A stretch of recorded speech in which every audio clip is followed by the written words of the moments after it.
যদি আপনার ভালোবাসার মানুষকে একবারে জান প্রাণ দিয়ে ভালোবেসে থাকেন, তার নিজের কাছে আনতে চান, সে আপনার জন্য দেওনা হইয়া পাগল পাড়া হইয়া ছুটে আসবে। যখন কাজটা করার সাথে সাথে কাজটা করা হয়ে যাবে, সঙ্গে সঙ্গে আপনার কাজ 100 হয়ে যাবে, এতে কোনো সন্দেহ নাই। আসসালামু আলাইকুম ও রাহমাতুল্লাহ।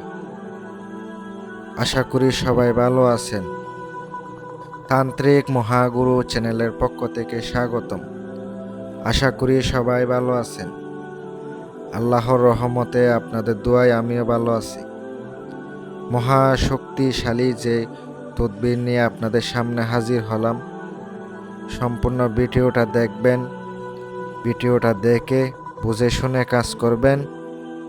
দেখবেন আপনার ভালোবাসার মানুষ ছটফট করে আপনার কাছে চলে আসবে, এতে কোনো সন্দেহ নেই। এগুলা গ্যারান্টিযুক্ত কাজ, খুব পাওয়ারফুল কাজ। সঙ্গে সঙ্গে কাজ করে সঙ্গে সঙ্গে ভালোবাসার মানুষকে টেনে নিয়ে আসে, একবারে টাইনা আপনার কাছে নিয়ে আসতে পারবেন।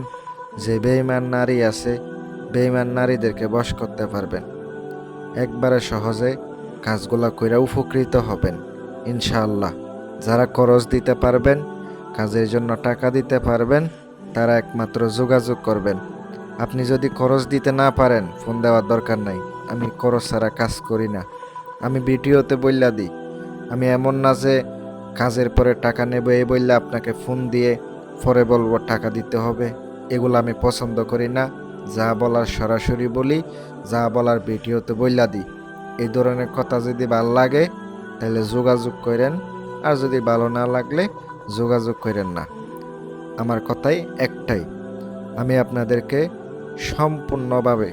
সম্পূর্ণভাবে অনুমতি দিয়া দিব, কিন্তু ভিডিওটা শুরু থেকে শেষ পর্যন্ত দেখতে হবে, ধৈর্য সহকারে দেখতে হবে। প্রত্যেকটা কথা গুরুত্বপূর্ণ। কারণ আপনি যদি ভুলভাবে কাজটা করেন, ভুল উদ্দেশ্যে কাজ করেন, কাজ কিন্তু উল্টা হবে। একজন মহিলা আমাকে আজকে ফোন দিয়া কইল, ভাই একটা কাজ করছিলাম, কি না কি কাজ আমি জানি না, আমি তো কিছু বুঝি না। কাজ করার পর দেখি আমি বশীকরণ করতে গিয়ে বিচ্ছেদ হয়ে গেছে। এমনভাবে অনেকে উল্টাপাল্টা কাজ করেন। ভাই এগুলা না জানলে কাজ করেন না। হাতে পায়ে দইরা কইতাছি, যদি না জানেন কাজ করেন না। স্ক্রিনে যে নকশা দেখতে পাচ্ছেন, নকশাটির মারফতে কিভাবে কাজ করবেন। নকশাটি দিয়ে কাজ করতে গেলে অনেক নিয়ম কারণ আছে, ওগুলা দিয়ে অবশ্যই সহজে করা যায়। আবার অনেক নিয়ম কারণ অনেকে জানেন না, অবশ্যই নিয়মগুলো মানতে হবে। না মানলে কিন্তু আপনি রেজাল্ট পাবেন না কাজের। নকশাটা যেটা দেখতে পাচ্ছেন, নকশাটা অত্যন্ত শক্তিশালী, খুবই পাওয়ারফুল। নকশাটা প্রথমত আপনাকে কিভাবে কি করতে হবে বলে দিতেছি। যদি বশীকরণের তদবির করেন, তাইলে প্রথম অবস্থায় আপনাকে তার পায়ের তলার মাটি সংগ্রহ করতে হবে। ছেলে কেউ পারবেন, মেয়ে কেউ পারবেন। এটা কিন্তু দূরের থেকে হবে না, কাছাকাছি থেকে হবে। আর শুধুমাত্র ওই পায়ের তলার মাটি সংগ্রহ করতে পারলে কিন্তু হবে, নয়তো হবে না। অন্যভাবে চিন্তা করবেন, হবে না।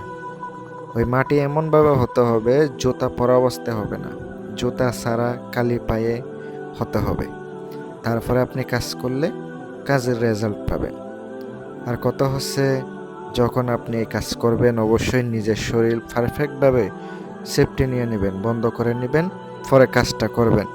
তাইলে কিন্তু আপনার কাজ হওয়ার সম্ভাবনা খুব বেশি। আর যদি বন্ধ না করেন তাহলে কিন্তু আপনারও ক্ষতি হওয়ার সম্ভাবনা থাকে। এই কাজ কিন্তু সহজ মনে হইলেও সহজ কিন্তু না, কঠিন এই কাজ।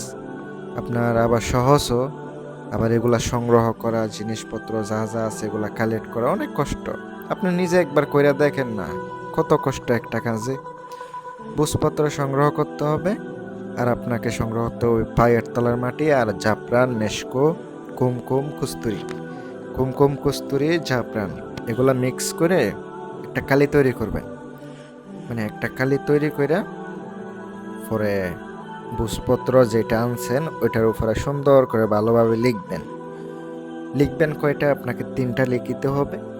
নকশাটির নিচে অবশ্যই নামগুলা উল্লেখ করে লিখে দিতে হবে, অমুকের কন্যা অমুক, অমুকের পুত্র অমুকের জন্য, অথবা অমুকের পুত্র অমুক, অমুকের কন্যা অমুকের জন্য।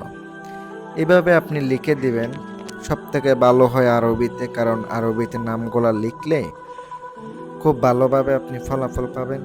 খুব তাড়াতাড়ি ফলাফল পাওয়ার সম্ভাবনা থাকে, কারণ নকশা যখন আরবিতে, নামগুলাও আরবিতে হওয়া দরকার, নয়তো কিন্তু আপনার কাজ হয় না, খুবই কম হওয়ার সম্ভাবনা থাকে। তাই অবশ্যই আরবিতে লেখার চেষ্টা করবেন। আর যখন এই কাজ করবেন তখন কিন্তু অবশ্যই মাথায় রাখবেন নকশাগুলো যেন ভালোভাবে লিখে জাগ্রত করতে পারেন। পরে আপনি একটা কবরস্থানের মধ্যে পুঁতে আসবেন, একটা শ্মশানে পুঁতে আসবেন, আর একটা হচ্ছে আপনি তার চলাচল পথে পুঁতে আসবেন। তাইলে কিন্তু আপনার কাজ হয়ে যাবে, এতে কোনো সন্দেহ নেই। যোগাযোগ করতে মন চাইলে স্ক্রিনে থাকানো মোবাইল নাম্বারে যোগাযোগ করবেন, কাজ করে দেবেন ইনশাল্লাহ। আসসালামু আলাইকুম।